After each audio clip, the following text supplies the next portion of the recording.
할렐루야. 오늘도 주의 은혜가 가득하기를 주님의 이름으로 축복합니다. 여러분, 21세기 지구촌은요,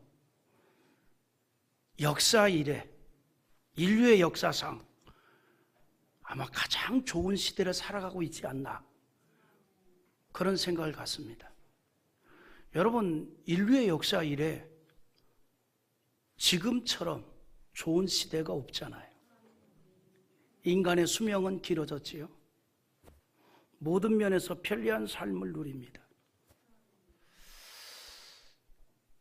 여러분, 그 필리핀 사람들도 무시하는 망양족, 그 정말 원시 부족처럼 사는 그 지역도 이제 전기가 들어왔어요. 인터넷이 들어왔어요.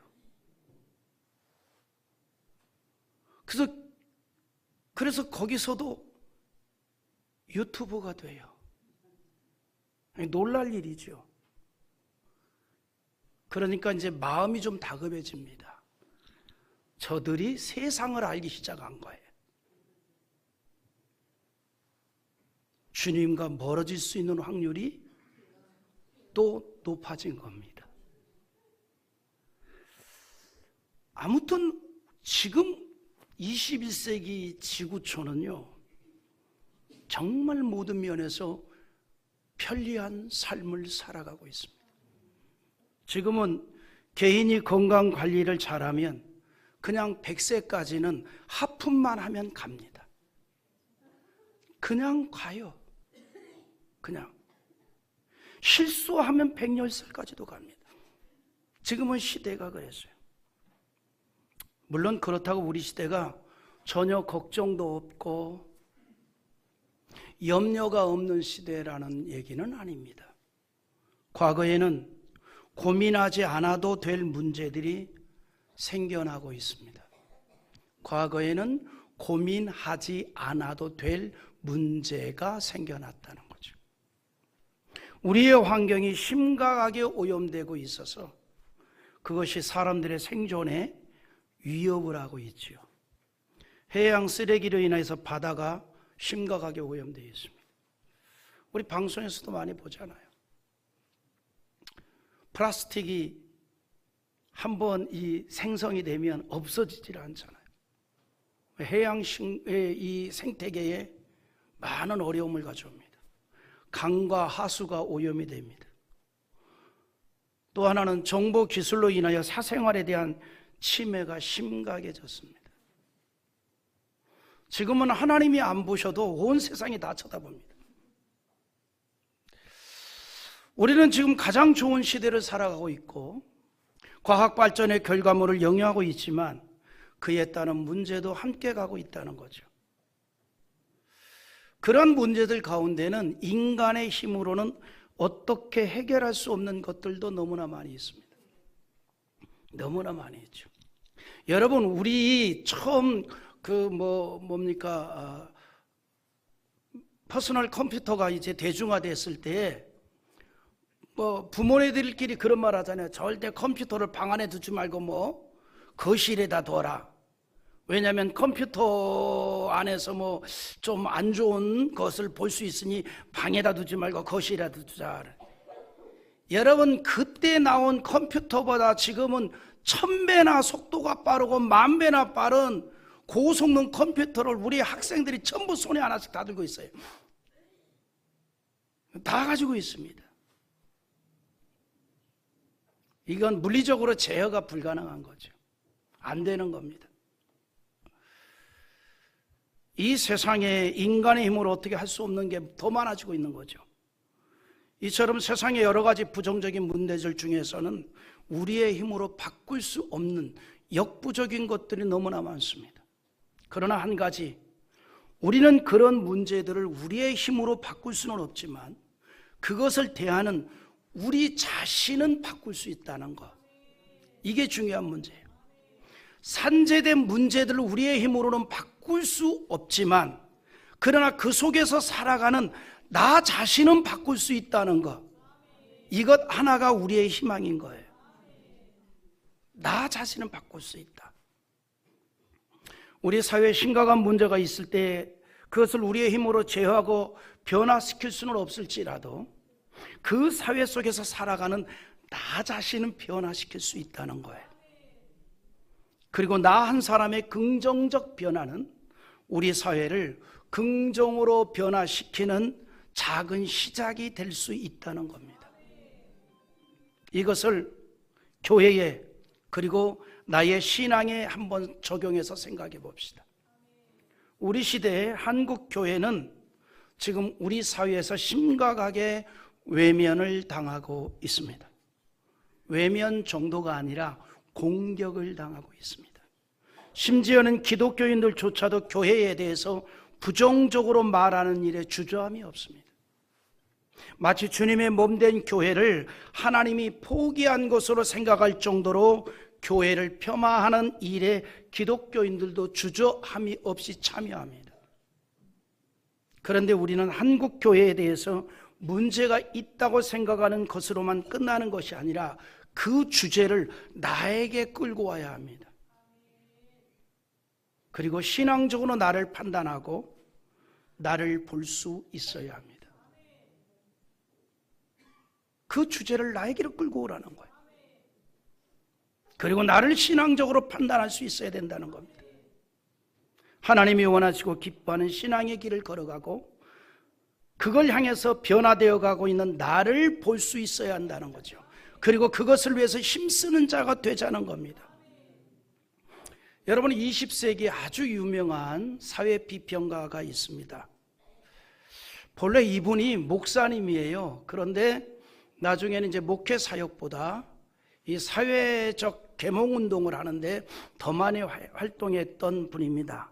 알버트 제이 록이라고 하는 미국인인데, 근데 그건 참 중요한 게 뭐냐면 이분은 살아있을 때보다는 오히려 떠나고 나서, 죽고 나서 보수적인 성향을 가진 사람들에게 아주 많은 영향을 끼친 사람입니다. 그가 1936년에 미국의 유명한 잡지가 하나 있습니다. 보스턴 쪽에서부터 시작된 잡지인데 디 애틀랜틱이라고 하는 이 잡지에 글을 하나 썼어요. 제목이 뭐냐면 이사야의 소명이라고 하는 글을 썼습니다. 글의 내용이 뭐냐면 이사야 선지가 하였던 사역의 형식을 비유로 하여서 당시 미국을 이야기한 겁니다.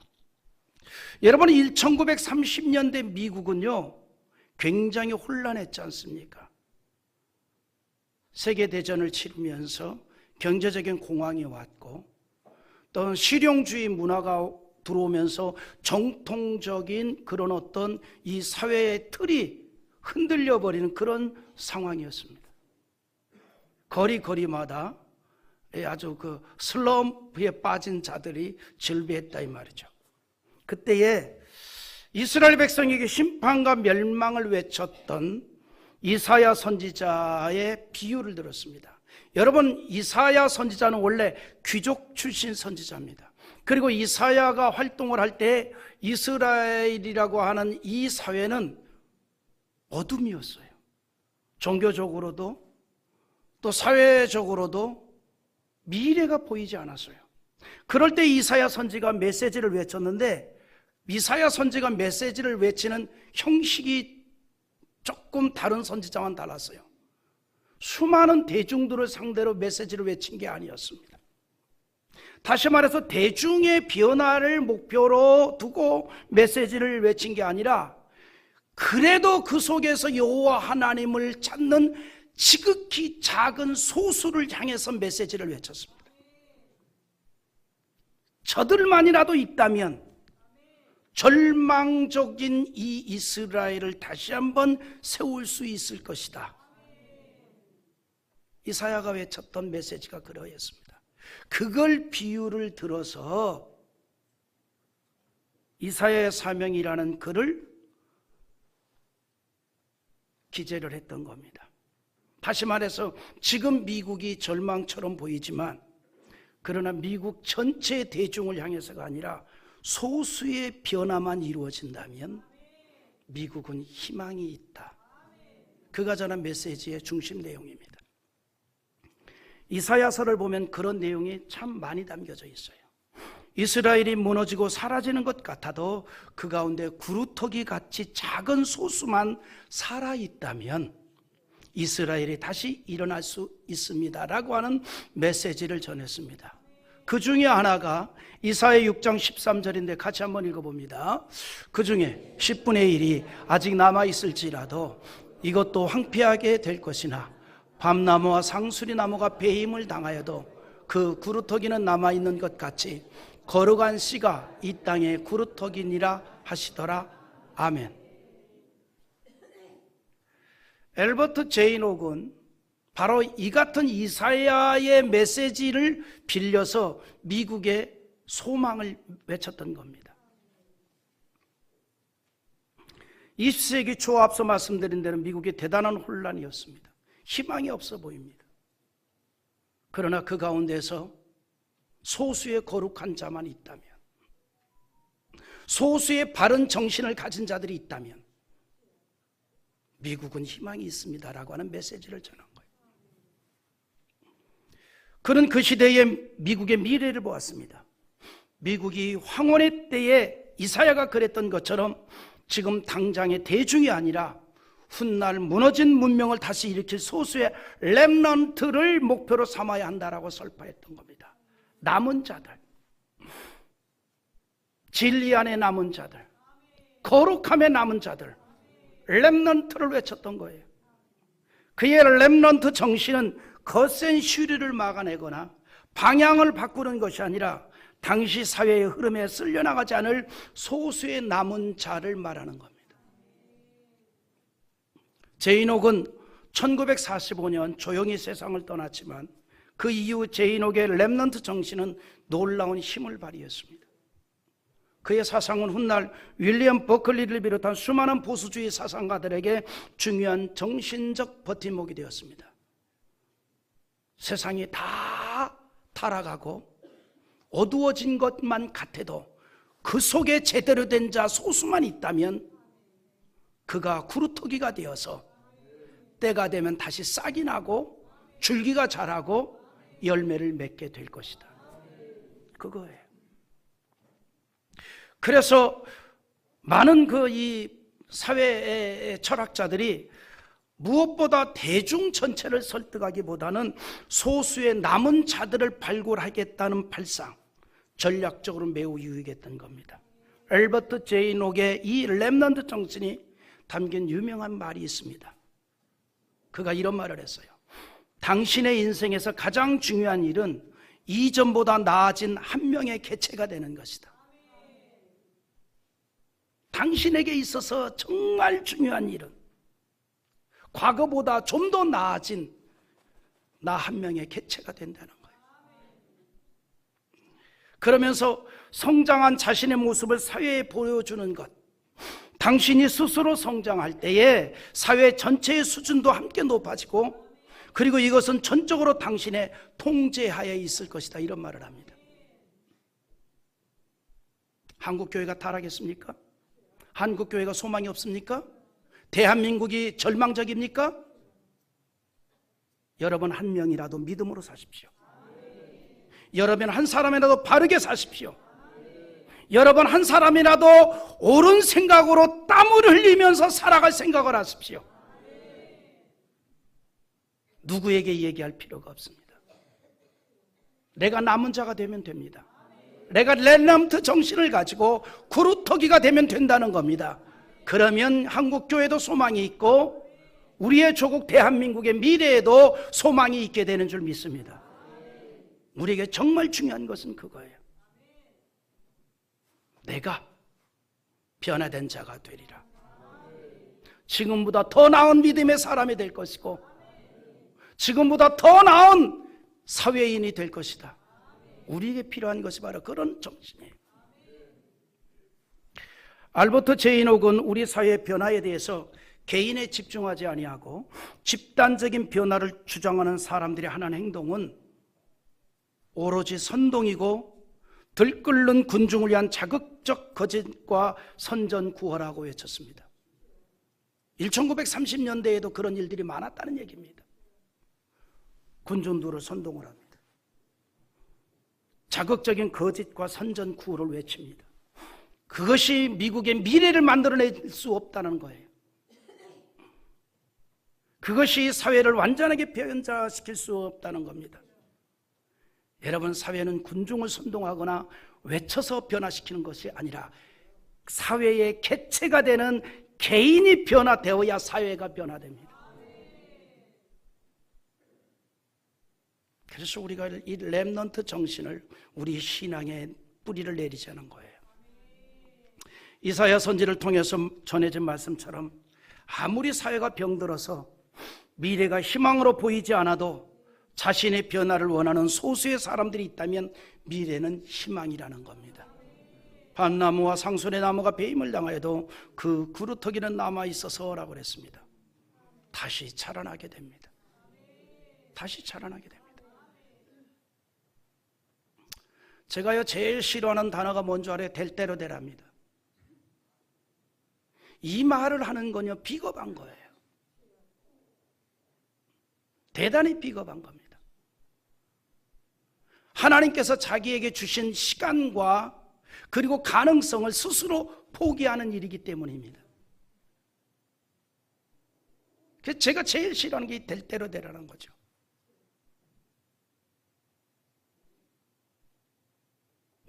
특별히 우리는 하나님의 기대 속에 살아가는 자들 아닙니까? 한국 교회가 다 세속화되어도 나는 믿음으로 살아가리라. 나는 신앙으로 살아가리라. 미친 소리를 들어도 나는 하나님 중심으로 헌신자가 되어 살아가리라. 할렐루야. 제가 좀 잘 자란 수술 하나 하고 사실 좀 몸 상태가 안 좋아가지고 이제 아끼는 우리 제자라든가 전화는 못하고 힘드니까 카톡으로 좀 시간을 두고 좀 쉬시지요. 근데 제 마음속에 들끓는 게 뭐냐면 시간을 두고 쉬는 것보다 차라리 말씀 전하다가 쓰러지는 게 마음이 편할 것 같아요.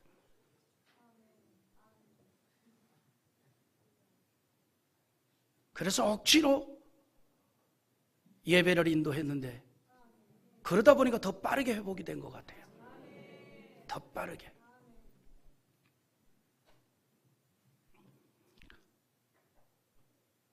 오늘 여러분, 우리가 세상에서 들리는 소리들은 긍정의 소리가 아니라 부정의 소리가 더 많이 들립니다. 거기에 우리 하나님의 사람들, 전능하신 하나님의 은총을 받고 사는 사람들은 영향을 받아서는 안 돼요. 더 긍정으로 나가야 되는 거예요. 나 한 사람만이라도 믿음으로 살자, 신앙으로 살자, 바른 정신을 가지고 사회생활을 하자. 여러분, 1세기 예루살렘에서 하나님이 보내신 예수를 알지 못한 자들이 예수를 십자가에 못을 박았고 그 예수를 증거하는 스데반을 죽였을 정도로 교회에 대해서 비관적이고 공격적이었습니다. 하지만 그 가운데서도 변화된 바울과 같은 자가 있어서 복음이 우리에게까지 전해진 줄 믿으시기 바랍니다. 여러분, 그래서 지금 우리에게 필요한 것이 있다면 세상을 변화시키고 교회를 변화시키는 것이 아니라 나를 변화시키는 일에 충실해야 할 때입니다. 나를 변화시키는 때. 거룩한 열망을 품은 하나님의 백성 한 사람 한 사람이 함께 주님의 교회를 세워나가고 세상에 하나님의 뜻을 확산시켜 나가는 거예요. 우리가 그 일을 위해서 신앙으로 뜻을 모아 함께 행진할 수 있기를 주의 이름으로 축복합니다. 여러분, 우리의 인생길에 대해서 한마디로 말하면 여러분 뭐라고 얘기하겠습니까? 저는 이렇게 평가됐으면 좋겠습니다. 나의 인생길은 신앙 행진이었습니다. 여러분, 그렇게 말할 수 있기를 기대해 봅니다. 그래서 오늘 말씀이 우리에게 뭘 얘기해 주냐면 신앙 행진이 어떤 것인가를 보여주고 있습니다. 오늘 말씀에서 보여주고 있는 이스라엘 백성들은 40년 전에 가나안을 향했던 모습하고는 전혀 다른 모습이었습니다. 오직 하나님의 말씀을 의지하고 한 마음이 되어 신앙 행진을 하였습니다. 하나님께서 가나안 땅을 허락해 주셨다는 확신을 가지고 행진을 했습니다. 사십 전에 두려워했던 이스라엘하고는 전혀 다른 모습이에요. 40년 전에 이스라엘은 하나님께서 허락하신 가나안을 본 것이 아니라 그 땅에 거주하고 있던 원주민을 보았습니다. 그러나 지금 이스라엘 백성들은 하나님께서 약속하신 그 땅을 믿음으로 보았고 그 땅에서 누리게 되는 하나님의 축복을 꿈꾸었다는 사실입니다. 그러다 보니 모든 행동이 적극적입니다. 긍정의 신앙으로 행진을 하는 거예요. 조금도 주저함이 없습니다. 그러므로 요단강을 건너 약속의 땅으로 향하는 행진을 할 때에 아침 일찍 일어나서 나갔다 이렇게 말합니다. 우리 한번 1절 한번 읽어보겠습니다. 같이 봅니다. 또 여호수아가 아침에 일찍이 일어나서 그와 모든 이스라엘 자손들과 더불어 시딤에서 떠나 요단에 이르러 건너가기 전에 거기서 유숙하니라. 아멘. 약속의 땅을 향한 행진을 하는 여호수아와 함께하는 이스라엘 행진에서 자주 사용된 단어가 있습니다. 아침 일찍이라는 거예요. 아침 일찍. 그리고 여리고 성을 점령할 때도 아침 일찍 일어나 출정하였다 이렇게 말합니다.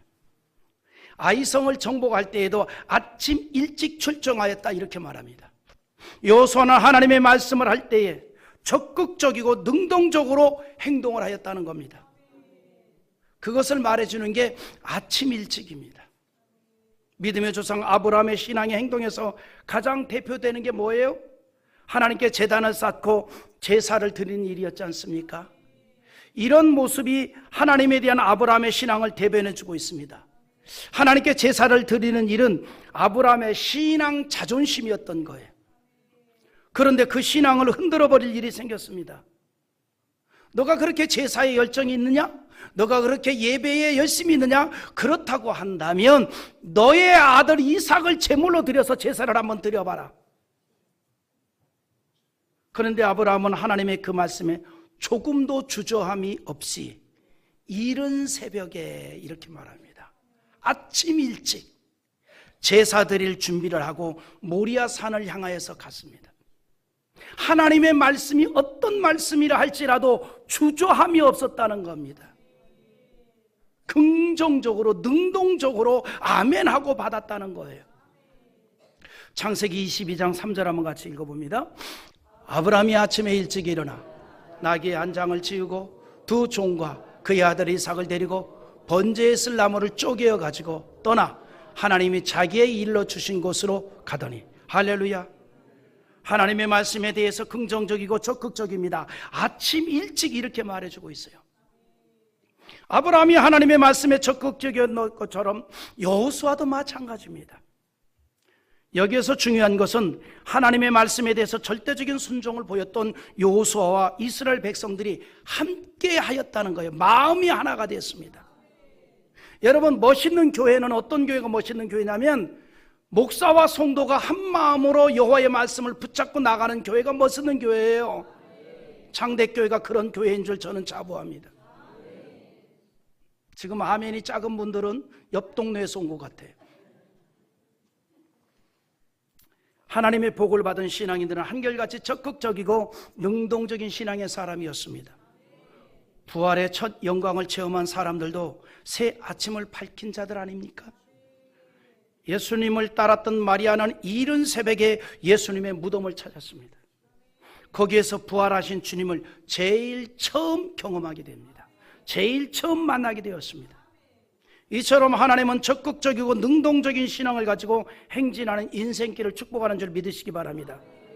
그러므로 성경은 우리가 하나님을 섬기는 일에 있어서도 부지런하고 게으르지 말라라고 말합니다. 로마서 12장 11절에 부지런하여 게으르지 말고 열심을 품고 주를 섬기라. 하나님의 말씀에 능동적이고 적극적이라는 것은 다른 말로 한다면 하나님의 말씀에 다스림을 받는다는 얘기예요. 하나님의 말씀을 거부하는 게 아니라 수용하는 겁니다. 나를 그 하나님의 말씀 속에 던지는 거예요. 요단강을 건넜던 이스라엘 백성들이 그랬습니다. 그들은 요단강 앞에서 하나님의 말씀을 받기 위해 3일을 기다립니다. 하나님의 말씀을 받기 위해서 3일 기다렸다. 여러분, 우리가 무슨 일을 하든지 이런 모습이 필요합니다. 주의 음성을 듣는 거예요. 주께서 명하시는 걸 듣는 거예요. 그리고 3일이 지나서 이스라엘은 요단을 건너는 방법에 대해서 지시를 받게 됩니다. 하나님께서 여호수아에게 주신 요단강을 건너는 방법은 그런데 다소 황당한 내용이지 않습니까? 오직 하나님에 대한 절대적인 믿음으로만이 받을 수 있는 말씀입니다. 여러분, 우리가 보면 하나님의 말씀은요, 이성적으로 판단하면 받아들일 수 없는 황당한 것들이 참 많습니다. 그래서 하나님의 말씀은 믿음으로 받으라는 거예요. 하나님의 말씀은 믿음으로만이 이해되어지고 깨달아지는 거예요. 자, 여호수아에게 주신 요단을 건너는 방법이 뭡니까? 참 황당한 얘기입니다. 하나님의 말씀을 앞장 세우고 그 뒤를 무조건 따르면 된다는 겁니다. 언약궤를 맨 제사장들이 앞장을 서고 그 뒤를 이스라엘 백성들은 무조건 따라가라는 거예요. 하나님은 신앙적인 것을 여기에서 기대했던 겁니다. 그게 뭐냐? 하나님의 말씀을 따르는 거죠. 하나님은 아무리 급한 일이 있어도 하나님의 말씀을 앞장 세우라고 합니다. 신앙적인 행진, 바로 이런 겁니다. 신앙의 행진이 뭐냐? 하나님의 말씀을 앞장 세워 따라가는 것이 신앙의 행진입니다. 하나님의 말씀이 우리의 앞길을 인도할 수 있어야 된다 이 말이에요. 시편 기자의 고백처럼 하나님의 말씀이 우리 발길의 등불이 될 수 있어야 된다 이 말입니다. 내 인생의 등불이 되라는 겁니다. 하나님께서 모세의 뒤를 이어 이스라엘의 지도자가 되었던 여호수아에게 강조한 것은 하나님의 말씀과 동행하라는 겁니다. 하나님의 말씀과 동행하라. 여러분, 신앙적 행진이 뭐냐? 하나님과 말씀과 함께하는 거예요. 그러므로 여호수아 1장 8절에 이렇게 말하죠. 같이 봅니다. 이 율법책을 내 입에서 떠나지 말게 하며 주야로 그것을 묵상하여 그 안에 기록된 대로 다 지켜 행하라. 그러면 내 길이 평탄하게 될 것이며 내가 형통하리라. 할렐루야. 하나님의 백성됨의 특징, 내가 하나님의 백성됨의 특징, 내가 하나님의 백성이라는 증거, 내가 그리스도인이라는 것이 무엇인가 하니 다른 거 아니에요. 하나님의 말씀과 함께하는 것입니다. 하나님의 말씀과. 그것은 구별된 백성으로 살아가도록 하기 위함이라는 거죠. 그런데 그 일은 누가 시켜서 하는 게 아니에요. 스스로 할 일입니다. 여러분, 그런 거 있잖아요. 공부도 스스로 해야 되잖아요. 아무리 멍석을 깔고 무슨 기가 막힌 강사를 붙여, 개인 교습을 붙여도 머리에서 방어하면 들어오지 않는 거예요. 자기가 하는 거예요. 자기가.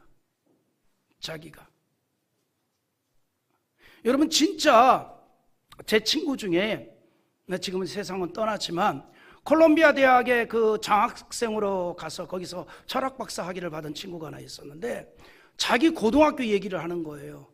맏아들인데 집이 가난하니까 어머니가 공부하는 걸 막는 거예요. 공부하지 말아라.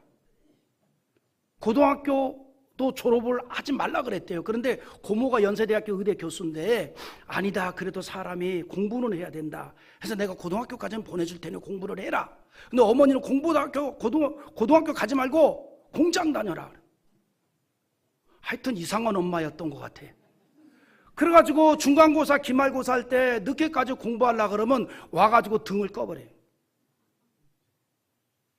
그 100쪽짜리 등, 100열 정도잖아요. 예전에 60쪽짜리 이런 거 있잖아요. 그걸 등을 꺼버려요. 그래서 할 수 없이 노트하고 책을 들고 어디로 갔느냐? 정말 전봇대에 하나 붙어있는 가로등 아래 가서 공부를 했다고. 그렇게 공부를 했는데 영어 실력이 얼마나 뛰어났냐면, 대학원을 다닐 때 고등학교 때 미국에서 고등학교로만 졸업하고 미국에 유학 가서 미국에서 27년 동안 있다고 돌아온 교수님이 동시통역을 하는데, 그 동시통역 중에 단어를 잘못 채택해서, 통역은 제대로 됐지만 단어를 잘못 택해가지고 오류가 된 통역한 거 6개를 잡아냈어요. 근데 주책 맞지? 그것도 틀린 통역 잘못 잡아낸 거 6개를 받아내가지고 교수님 수고하고 내려오는데, 교수님 잠깐만요, 아까 통역한 것 중에 요 단어보다는 이 단어가 합당하지 않습니까? 정확하게 6개를 잡아냈어요. 유학도 안 한 사람이에요. 그래서 나중에 콜롬비아 대학에 전액 장학금, 생활비까지 받는 장학금으로 가서 철학 박사 학위를 받았는데, 그렇게 막아도 될 사람은 된다니까요. 그래서 여러분, 되는 사람은 엎어져도 되고 자빠져도 돼요. 하고자 하면. 신앙도 마찬가지입니다. 신앙 누가 키워주는 거 아니고 세워주는 거 아니고 자기의 문제입니다. 스스로 할 일이라 이 말입니다. 신앙으로 걸어가는 거 스스로 해야 할 일입니다. 누가 만들어주는 거 아니에요. 그래서 여호수아도 이스라엘 백성들에게 너희는 스스로 성결하게 하라 이렇게 말합니다. 너희는 스스로 성결하게 하라. 우리 5절에 한번 읽어보겠습니다. 여호수아가 또 백성에게 이르되 너희는 자신을 성결하게 하라. 여호와께서 내일 너희 가운데 기이한 일들을 행하시리라. 아멘. 너 자신을 거룩하게 하라. 너 자신을 신앙으로 세우라 이 말입니다. 그러면 네 앞에 하나님께서 기이한 일들을 만들어낼 것이다. 여러분, 신앙의 사람으로 스스로 구별짓고 살아가라는 거예요. 신앙으로 사는 일이 누가 시켜서 될 수 있는 거 아닙니다. 내가 스스로 관심을 가져야 합니다. 신앙은요, 마음에서부터 시작이지 않습니까? 우리는 이스라엘 백성들처럼 홍해를 건넌 사람들입니다. 세상이라는 바다를 건너 하나님의 백성이 되었습니다. 그러므로 우리의 인생 행진이 신앙 행진이 되어 요단이 갈라지고 축복의 땅 가나안을 소유하는 행진이 될 수 있기를 주님의 이름으로 축복합니다. 요단강은 믿음으로 이루어지는 신앙의 행진을 할 때에 갈라졌습니다. 하나님께서 여호수아에게 오직 믿음으로만 받을 수 있는 말씀을 하였어요. 길을 먼저 열어놓고 건너는 것이 아니라 흘러가는 요단강을 들어가라 말씀했습니다. 여호수아는 그 말씀을 아멘으로 받았고 백성들에게 전했을 때 놀라운 것은 백성들 역시 모두 함께 아멘했다는 거예요. 여호수아가 21세기 목회를 했으면 신났을 것 같아요. 하나님의 말씀, 어떤 말씀이라도 전하든지 황당한 이야기를 전하든지 하나님의 말씀이라면 아멘을 했다는 거죠. 얼마나 신납니까? 그래서 제가 신나는 목사 아닙니까? 우리 창대교회 성도들이 주의 말씀에 대해서 주구장창 아멘하고 받아들이고 순종하려고 하니 얼마나 신나는 목사예요. 아멘 안 해도 사실이에요. 흘러가는 요단강 물이 눈앞에 있는데 무조건 들어가라는 그 황당한 말씀에 그 누구도 교부하지 않았어요. 아마 모르긴 몰라도 여러분도 들어갔을 줄 믿습니다. 할렐루야. 단 한 명도 목사님 지금 물이 언덕까지 넘치는 시기입니다. 근데 물 들어가요. 아마 아무도 그런 얘기 할 사람 없을 것 같아요. 아무도 염려하거나 혹은 불신하지 않았습니다. 망설이지 않았다 이 말이에요. 하나님의 말씀을 받은 여호수아가 그대로 이스라엘 백성들에게 전합니다. 너희의 하나님 여호와의 말씀을 들으라 하고 하면서 하나님이 알려주신 요단강을 건너는 방법을 증거하는데 13절 한번 다 같이 읽어봅니다. 온 땅에 주 여호와의 궤를 맨 제사장들의 발바닥이 요단물을 밟고 멈추면 요단물 곧 위에서부터 흘러내리는 물이 끊어지고 한 곳에 쌓여 서리라. 아멘. 이스라엘 백성들은 이 말씀을 받고 망설이고 두려워하는 마음도 없이 믿음을 가지고 신앙 행진을 한 겁니다. 언약궤를 맨 제사장들이 먼저 백성들 앞에서 앞장서서 갔습니다. 그리고 그 뒤로 이스라엘 백성들이 뒤를 따르고 있었습니다. 장엄한 신앙의 행진 아닙니까? 그런데 언약궤를 맨 제사장이 요단을 강을 가까이 갈 때에 아직은 요단강에서 아무런 조짐이 보이지 않는 거예요. 언약궤를 맨 제사장의 발목이 요단강물에 잠길 때에 비로소 갈라졌습니다. 또 한 가지 중요한 것은 언약궤를 맨 제사장들이 요단강 물로 들어가는 그때까지 이스라엘 백성들은 믿음으로 따랐다는 것이 중요한 겁니다. 그리고 요단강에 갈라지는 기적을 만나게 됐습니다. 언약궤를 맨 제사장은 제일 먼저 요단강으로 들어갔고 요단강 중앙에 서 있었으며 이스라엘 백성들이 다 지나고 나서 제일 마지막에 요단강에서 나왔습니다. 백성들이 요단강을 다 지나도록 언약궤를 메고 있었다는 거죠. 우리 17절 읽어봅시다. 여호와의 언약궤를 맨 제사장들은 요단 가운데 마른 땅에 굳게 섰고 그 모든 백성이 요단을 건너기를 마칠 때까지 모든 이스라엘은 그 마른 땅에 건너갔더라. 할렐루야. 여러분, 기독교 신앙은요 하나님의 말씀을 근거합니다. 우리의 신앙 행진은 하나님의 말씀과 함께하는 것입니다. 이스라엘 백성들이 요단을 다 건널 때까지 언약궤를 맨 제사장들이 서 있었던 이 사건이 상징하는 것이 있습니다. 우리는 천국을 들어가는 그날까지 하나님의 말씀의 인도를 받아야 하고 하나님을 의지하는 믿음으로 말씀과하는 인생으로 사는 것입니다. 이것이 신앙행진입니다.